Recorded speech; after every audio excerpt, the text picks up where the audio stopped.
20 seconds. Stage 2 tanks pressing. Nothing on the sensors, that's a problem. 9, 8, 7, 6. नमस्कार दोस्तों, मैं आज आपको एक ऐसे इंसान की कहानी बताने जा रहा हूं जिसकी कहानी सुनकर आप हिल जाओगे, जो सदियों में दो चार ही पैदा होते हैं, लगभग 100 साल में। मैं बात कर रहा हूं south African Canadian American business magnate Elon Musk की, जो दुनिया के दूसरे सबसे अमीर व्यक्ति है। लेकिन उनका शुरुआती जीवन बड़ा उथल फुथल वाला था। एलन मस्क का बचपन अकेलेपन में बीता, उसके पास कोई दोस्त तक नहीं था। 28 जून 1971 पिटोरिया दक्षिण अफ्रीका में जन्मा एक छोटा सा बच्चा जिसका नाम एलन रीवा मस्क था।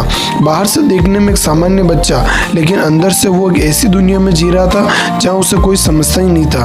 8 साल की उम्र में एलन के माता पिता माया और एरोल मस्क का तलाक हो गया था। माया एक मॉडल थी और पिता इंजीनियर थे।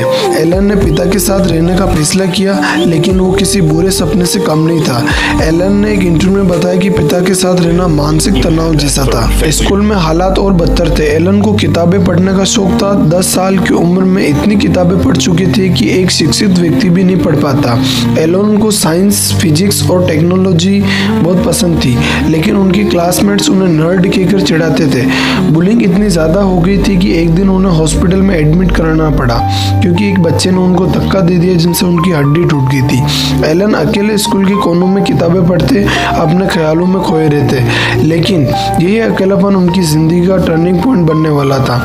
10 साल की उम्र में ही कंप्यूटर पर कोडिंग सीखना शुरू कर दी। सोचो, 10 साल की उम्र में बच्चे गेम खेला करते हैं, वो रात भर कोडिंग करते और किताबें पढ़ते।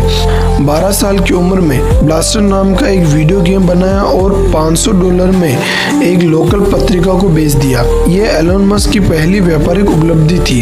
हाई स्कूल पास करने के बाद 17 साल की उम्र में एलन दक्षिणी अफ्रीका छोड़ दिया और कनाडा चले गए। वहाँ भी वो अकेले थे, ना कोई दोस्त, ना कोई बड़ा सपोर्टर, लेकिन उनके दिमाग में सपने थे। कनाडा में उन्होंने कई छोटी मोटी नौकरियां की, खेतों में मजदूरी, बॉयलर रूम में काम किया, लेकिन हर रात वो अपने सपनों के बारे में सोचते, अंतरिक्ष, टेक्नोलॉजी और दुनिया को बदलने का सपना।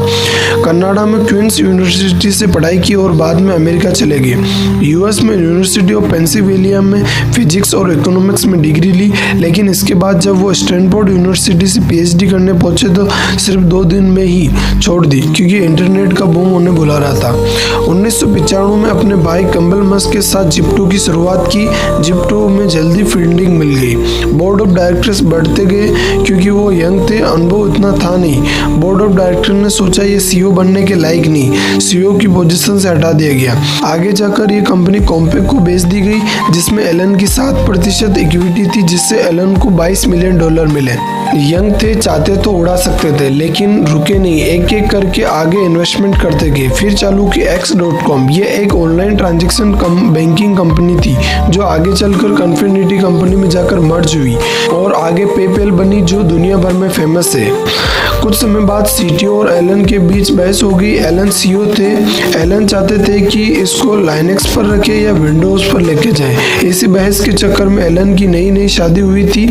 ये गए हुए थे हनीमून पर, और पीछे से सीटीओ ने बाकी बोर्ड ऑफ डायरेक्टर को अपना साथ लिया और कंपनी से बाहर निकाल दिया। लेकिन तब तक उनका शेयर बहुत बढ़ गया था। $180 मिलियन लेकर बाहर निकले और रुके नहीं। एलन ने सोचा मंगल ग्रह पर जीवन होना चाहिए, तो एलन रूस गए और बोला कुछ रॉकेट का अरेंजमेंट करो ताकि मैं मंगल ग्रह पर जा सकूं और लोगों को बचा सकूं।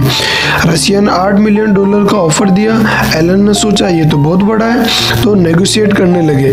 नेगोशिएट करने के कारण उनके प्रोजेक्ट टेक कर दिया गया, तो वापस आ गए और सोचा क्यों ना ये कंपनी खुद ही बना लो, तो पढ़ने लगे। खुद ही अपने आप पढ़ कर स्पेसएक्स कंपनी फाउंड की। रॉकेट साइंस की नॉर्मल पढ़ाई नहीं की कभी, लेकिन किताबें पढ़कर खुद ही रीयूजेबल रॉकेट बनाने लगे। लेकिन शुरुआत में इनकी मदद करने कोई नहीं आया। 2002 में मस्क ने स्पेसएक्स की स्थापना की। जब इन्होंने पहला लॉन्च किया, इनके इंजन में आग लग गई। यहाँ इनको बहुत बड़ा नुकसान हुआ। दूसरी बार लॉन्च किया, रॉकेट ऑर्बिट में गया और ऑफ रोड हो गया। इसके साथ ही एलन टेस्ला में भी इन्वेस्टमेंट किया 2004 में।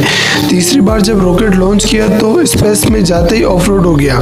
3 बार में इतना नुकसान हो गया कि जितना पैसा मिला पेपैल से बाहर निकले उस समय वो सारा पैसा डाल दिया, लेकिन 3 बार में खत्म हो गया। फंडिंग एजेंसी से भी खत्म हो गया, नासा से कॉन्ट्रैक्ट मिला, वो पैसा भी गया। अब इन्वेस्टर बोले अब कुछ नहीं बचा, कंपनी खत्म। साल 2018 में एलोन मस्क की जिंदगी एक तूफान से गुजर रही थी। उनके दोनों कंपनियां टेस्ला और स्पेसएक्स डूबने के कगार पर थी। स्पेसएक्स रॉकेट लॉन्च फेल हो चुके थे। भारी घाटा होने से निवेशकों का भरोसा उड़ रहा था।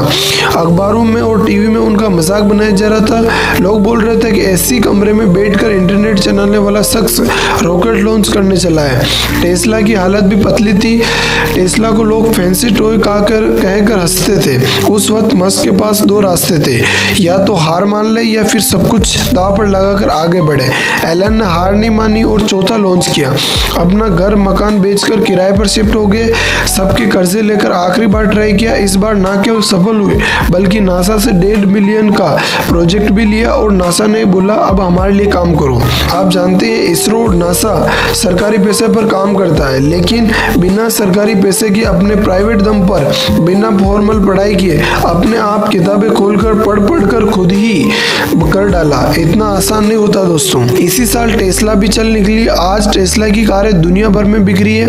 एलोन मस्क टेस्ला के सीईओ और को फाउंडर है। एलोन मस्क की नेटवर्थ $477.6 बिलियन है।